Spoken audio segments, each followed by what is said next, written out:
Hello there, from in front of the European Parliament. So, Europe has voted. You've seen the results. What does it all mean? And what can we expect from the new European Parliament? In a nutshell, the elections were good. First, the turnout.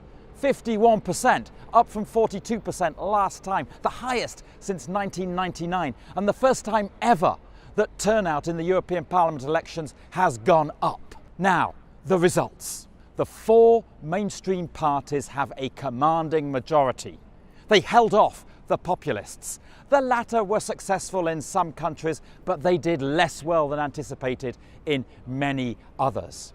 Two of the four mainstream parties, the centre-right and the socialists, used to have a majority on their own. Now, the Liberals and the Greens have grown in strength. And those four parties between them will dominate what happens in here for the next 5 years. They will shape the legislation that this Parliament adopts in negotiation with the national governments of the EU. Now, all four parties are committed to ambitious action on climate and will treat it as a top priority.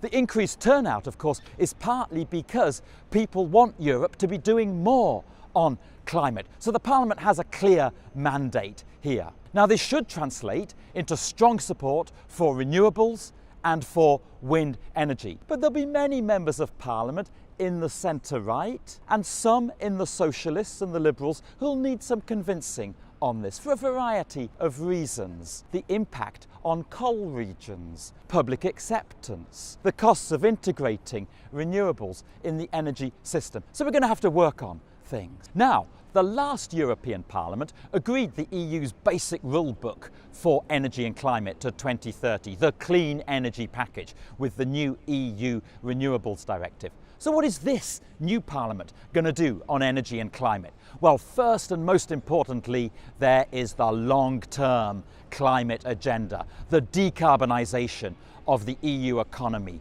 by 2050. We've got to keep up the momentum on that. Central to it is the electrification of heating and transport. We need the Parliament to be pushing hard on that. Then there's Europe's industrial policy. The Parliament's going to be very active on that. And as part of it, we want them to focus on Europe's renewable energy industries, including wind, which employs 300,000 people.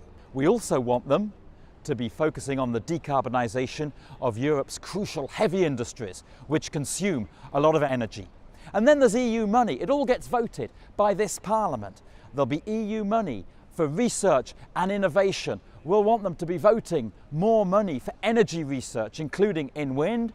And then there's EU money for investment in electricity grids, which of course need to expand as we deliver the energy transition. In the short term, the big issue for the Parliament is who will run the new European Commission. The Parliament has to elect the President of the Commission and approve the new commissioners. The Parliament, of course, will play a key role in shaping the policy agenda of the new Commission.